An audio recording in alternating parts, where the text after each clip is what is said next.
Welcome viewers, আমি রিয়াজ। আপনারা দেখছেন আপনাদের YouTube channel Mallick education hub. আজকের ভিডিওটি 2022 স্টেট পাস প্রার্থীদের কাছে খুবই গুরুত্বপূর্ণ একটি ভিডিও হতে চলেছে, কারণ আজকের ভিডিওতে আমি মেন তিনটি বিষয় নিয়ে আলোচনা করব, গুরুত্বপূর্ণ তিনটি বিষয়। তাই ভিডিওটি আপনার স্কিপ না করে শেষ পর্যন্ত দেখবেন। এবং যারা আমার চ্যানেলে নতুন এবং এখনও চ্যানেলটি সাবস্ক্রাইব করেনি তাদের কাছে অনুরোধ, অবশ্যই লাল রঙের সাবস্ক্রাইব বাটনটি অন করে চ্যানেলটি সাবস্ক্রাইব করুন এবং পাশে থাকা বেল আইকনটি অন করে রাখুন এই ধরনের নতুন নতুন আপডেট সবার আগে পাওয়ার জন্য। আজকের ভিডিওতে আমরা যে তিনটি বিষয় নিয়ে আলোচনা করব, প্রথমে আসবো আমরা 2022 স্টেট পাস প্রার্থীদের করা একটি মামলা, সেই পিডিএর মামলার যে রায়, সেই রায় প্রকাশিত হয়েছে, সেই রায় কি বলা হয়েছে, সেই রায় অর্ডার কপির বিস্তারিত ব্যাখ্যা আমরা করব।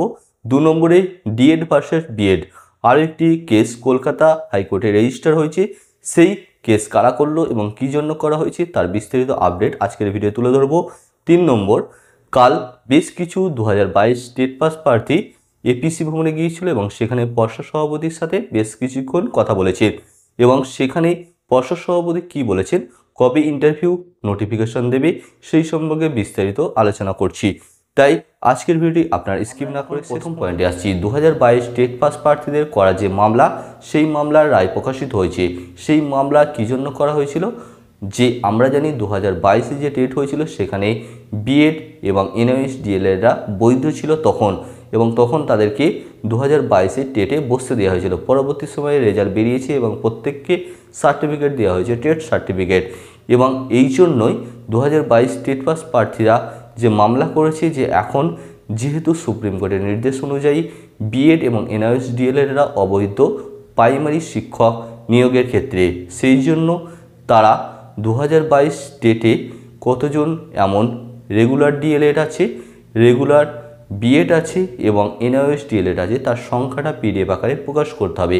এবং সেই সংক্রান্ত মামলায় রায় 13ই ফেব্রুয়ারি 2024-এ প্রকাশ করা হয়। সেই মামলার রায় অর্ডার কপিতে কী বলা হয়েছে আমরা সংক্ষেপে দেখে নেব। সেই মামলার যে রায়ের অর্ডার কপি সেটা আমি খুলে নিচ্ছি। প্রথমত আমি দেখে নেব এই মামলার রায় মেন যে পয়েন্ট সেটাই আমি আলোচনা করব, নাহলে ভিডিওটা অনেকটা বড় হয়ে যাবে। প্রথমত 13/2/2024 এই মামলার রায় প্রকাশিত হয়েছে। কোড নম্বর 13, আইটেম নাম্বার ছিল 5। এখানে যে মেন পিটিশনার ছিলেন তিনি ছিলেন শিল্পী সেন এবং অন্যান্য, এবং পিটিশনার পক্ষ থেকে সওয়াল করেছেন সুবীর সান্যাল মহাশয় এবং পীযূষ চক্রবর্তী অন্যান্যরা। রাজ্য সরকারের পক্ষ থেকে কথা বলেছেন বিশ্বব্রত বসু মল্লিক এবং অন্যান্য, এবং পর্ষদের পক্ষ থেকে কথা বলেছেন সৈকত ব্যানার্জি এবং অন্যান্য। এখানে যে মেন পয়েন্টটা বলা হয়েছে, যেগুলো আমি বললাম সেগুলো তো এখানে বলাই আছে। 2 নম্বর পয়েন্টে যে রেগুলার ডিএলএড এই যে মামলাটা করেছেন এবং সেখানে কেন করা হয়েছে, প্রথমে যে বিএড এবং এনআইএস ডিএলএড বৈধ ছিল এবং পরবর্তী সময় তাদের রেজাল্ট প্রকাশিত করে এবং তাদেরকে একটি করে সার্টিফিকেট দেওয়া হয়, এবং পরবর্তী সময় কোর্টের অর্ডার আসে সুপ্রিম কোর্টে, যেটা 18ই অক্টোবর 2022-এ। সেখানে বিএডদের বলেছিল যে বিএডরা বসতে পারবে সেই সংক্রান্ত একটা নোটিশ দিতে, এবং সে তাদের যে অগ্রাধিকার এই ক্ষেত্রে তাদের সেটা এসএলপি যে একটা বিষয় ছিল, Debesh Sharma versus union of India এবং অন্যান্যদের, সেই কেসের উপর ডিপেন্ডেন্ট থাকতে হবে। পরবর্তী সময় সেই কেসের রায় বেরোয় এবং সেখানে বিএড প্রার্থীদের পুরোপুরি অবৈধ বলে ঘোষণা করে প্রাইমারি শিক্ষক নিয়োগে। এবং পরবর্তী সময়ে জয়বীর সিং এবং স্টেট অফ উত্তরাখণ্ড 2023-এ সেখানে একটি সুপ্রিম কোর্ট ডিক্লেয়ার দেয় যে NIS DElEd is not an eligible qualification to participate in the TET. এবং সেখানে বলা হয় এনআইএস ডিএলএড যারা আছে তারা টেটে পার্টিসিপেট করার জন্য এলিজিবল নয়। 7 নম্বর পয়েন্টে, in view the dicta of the Honorable Supreme Court as above, the candidates who either had the BEd qualification or DLEd qualification opted for NIS are not eligible to participate in the TET 2022। অর্থাৎ 2022-এ যে TET হয়েছিল সেখানে আর NIS D.El.Ed এবং বিএডরা কোনোভাবেই বৈধ নয় বা যোগ্য নয়। সেই জন্যই 10 নম্বর পয়েন্টে বলা হয়েছে, let the WBBPE file a report by way of an affidavit by 21st February 2024 with an advance copy to the writ petitioner to indicate the number of candidates who participate in the TET 2022 examination holding BEd qualification and DLEd qualification issue by the NIOS। অর্থাৎ এখানে 21শে ফেব্রুয়ারির মধ্যে WBBPE অর্থাৎ পর্ষদকে একটা নির্দেশ দিচ্ছে তাদেরকে একটা এফিডেভিট আকারে রিপোর্ট জমা দিতে কোর্টে, 21শে ফেব্রুয়ারির মধ্যে, অর্থাৎ আপনারা যে পিডিএফ মামলা সেই পিডিএফটি পেতে চলেছেন 21শে ফেব্রুয়ারি, যেখানে কি বলা হচ্ছে কতজন এমন বিএড প্রার্থী আছে যারা 2022-এ টেটে অংশগ্রহণ করেছিল এবং টেটে পাস করেছে এবং কতজন এনআইএস ডিএলএড আছে সেই সংখ্যাটা পর্ষদকে জানাতে বলেছে কোর্টে একটা এফিডেভিট আকারে। সেটা কবের মধ্যে জানাতে হবে? 21শে ফেব্রুয়ারির মধ্যে। এবং 11 নম্বর পয়েন্টে বলা হয়েছে দি WBB shall also be entitled to make any public advertisement or announcement in this regard, অর্থাৎ এই সংক্রান্ত পর্ষদকে একটি পাবলিক অ্যাডভার্টাইজমেন্ট করাতে বলা হয়েছে, অর্থাৎ তাদেরকে ওয়েবসাইটে প্রকাশ করতেও বলা হয়েছে। সম্ভবত 11 নম্বর পয়েন্টে এটাই বলতে চেয়েছে এই সংক্রান্ত। এবং পরবর্তী যে এর ম্যাটারটা এটা উঠবে 21শে ফেব্রুয়ারি 2024-এ, অর্থাৎ আপনারা বুঝতে পারলেন এই সংক্রান্ত কী বলা হয়েছে। এই অর্ডার কপির পিডিএফ আপনারা আমাদের টেলিগ্রাম গ্রুপে পেয়ে যাবেন, সেখান থেকে আপনারা ডাউনলোড করে দেখে নেবেন। তাহলে আপনারা জানলেন যে পিডিএফ মামলার যে রায় সেটা 21শে ফেব্রুয়ারির মধ্যে পর্ষদকে একটা এফিডেভিট আকারে কোর্টে জমা দিতে বলেছে। সেখানে যে 2022 যে টেট পাস করেছে সেখানে বিএড ক্যান্ডিডেট কতজন আছে এবং এনআইএস ডিএলএড ক্যান্ডিডেট কতজন আছে সেটা প্রকাশ করতে বলা হয়েছে। এরপর আমি আসছি 2 নম্বর পয়েন্ট, যেটা হচ্ছে ডিএড ভার্সেস বিএড মামলা। সেই মামলাটা কে করেছে?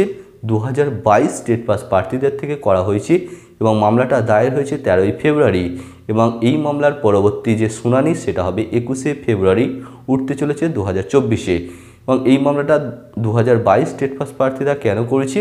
কারণ তারা যেহেতু কোর্ট রায় দিয়েছে 2022-এ যে সমস্ত বিএড এবং এনআইএস ডিএডেররা ছিল তারা পুরোপুরি অবৈধ। এখন কি করছে বেশ কিছু প্রার্থী কি করছে, বিএড প্রার্থীরা তারা কি করছে, যারা টেট পাস করে আছে তারা কি করছে ডিএলএড করে দিচ্ছে। এমন অসংখ্য প্রার্থী আছে। পরবর্তী সময় তারা সেই ডিগ্রিটা আপডেট করে এবং 2024-এ যে টিচার রিক্রুটমেন্ট নোটিফিকেশান দেবে সেখানে তারা অংশগ্রহণ করতে চাইছে। কিন্তু সেই জন্যই টেট পাস প্রার্থীরা একটা মামলা করেছে যে তাদের পুরোপুরি যেহেতু এনআইএস ডিএলএড এবং বিএড পুরোপুরি বাতিল, তাই তাদের যে টেট পাস সার্টিফিকেট সেটা পুরোপুরি বাতিল করা হোক, সেই সংক্রান্ত একটি মামলা করা হয়েছে কলকাতা হাইকোর্টে এবং সেই মামলার আপডেট অর্থাৎ আমরা পরবর্তী 21শে ফেব্রুয়ারি বুধবার পেতে চলেছি। কোর্ট কী রায় দেয় সেদিকে সকলের নজর থাকবে 2022 টেট পাস প্রার্থীদের কাছে। এই ছিল 2 নম্বর কেসের আপডেট। এরপর আসছি 3 নম্বর বিষয়।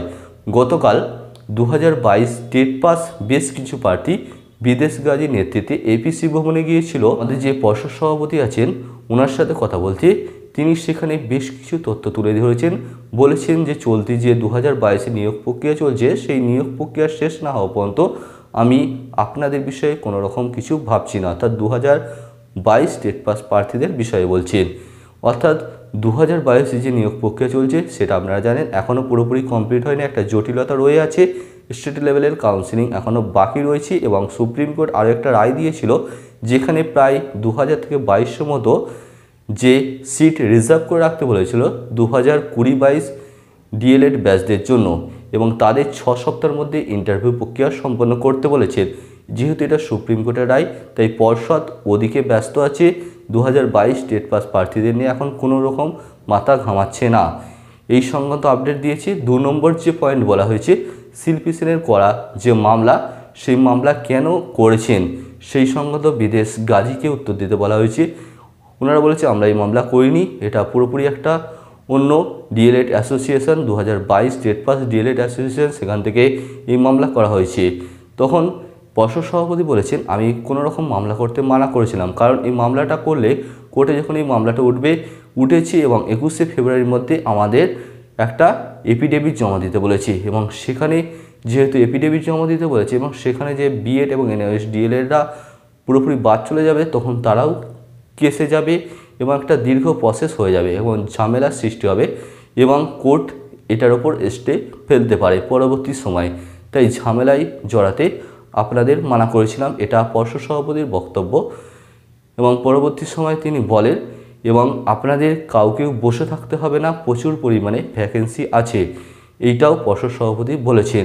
যারা যোগ্য 2022 টেট পাস প্রার্থী সকলেই চাকরি পেতে চলেছেন, বিশাল সংখ্যক ভ্যাকেন্সি আসতে চলেছে পরবর্তী সময়। তবে 21শে ফেব্রুয়ারি পর্যন্ত আমি কোনো রকম নোটিফিকেশান আনতে পারছি না, কারণ আমি এই বিষয়ে ব্যস্ত আছি এখন। প্রথমত তোমাদের করা যে মামলা সেই মামলার যে রায় বলেছে সেখানে একটা এফিডেভিট আমাকে প্রকাশ করতে হবে। 2 নম্বর স্টেট লেভেল কাউন্সিলিং বাকি আছে 2022 যে নিয়োগ প্রক্রিয়া চলছে সেখানে। 3 নম্বর সুপ্রিম কোর্টের যে অর্ডার 6 সপ্তাহের মধ্যে 20-22 যে ব্যাচ তাদের জন্য একটা ইন্টারভিউ নিয়ে সেই সংক্রান্ত রিপোর্ট জমা দিতে বলা হয়েছে।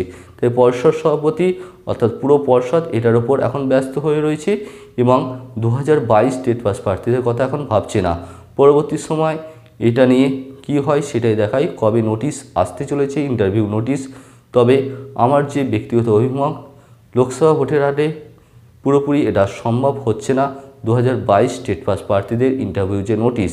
আজকে বুঝলাম পর্ষদ সভাপতির কথা অনুযায়ী। তাই আপনারা ইন্টারভিউর জন্য প্রস্তুতি নিন। আশা করছি আগামী 2-3 মাসের মধ্যে আপনাদের ইন্টারভিউ নোটিফিকেশান আসছে, অর্থাৎ লোকসভা ভোটের পর। তাই আপনারা কেউ এটা নিয়ে অখুশি হবেন না বা চিন্তিত হবেন না। আপনারা পুরোপুরি ফোকাস করুন ইন্টারভিউয়ের ওপর এবং ইন্টারভিউ প্রস্তুতি নিন। এবং আপনারা যে করছেন একটা দল ডিএলএড ঐক্যমঞ্চ, একটা দল ডিএলএড অ্যাসোসিয়েশন, এইসব না করে আপনারা ঐক্যবদ্ধ হন এবং ঐক্যবদ্ধভাবে আন্দোলন করুন। এই ছিল আজকের ভিডিওর মেন বিষয়বস্তু। ভিডিওটি ভালো লাগলে অবশ্যই লাইক করবেন এবং বন্ধুদের সাথে শেয়ার করবেন এবং আরও কিছু জানার থাকলে ভিডিওর কমেন্ট বক্সে কমেন্ট করবেন। ভিডিওটি শেষ পর্যন্ত দেখার জন্য অসংখ্য ধন্যবাদ। Thanks for watching.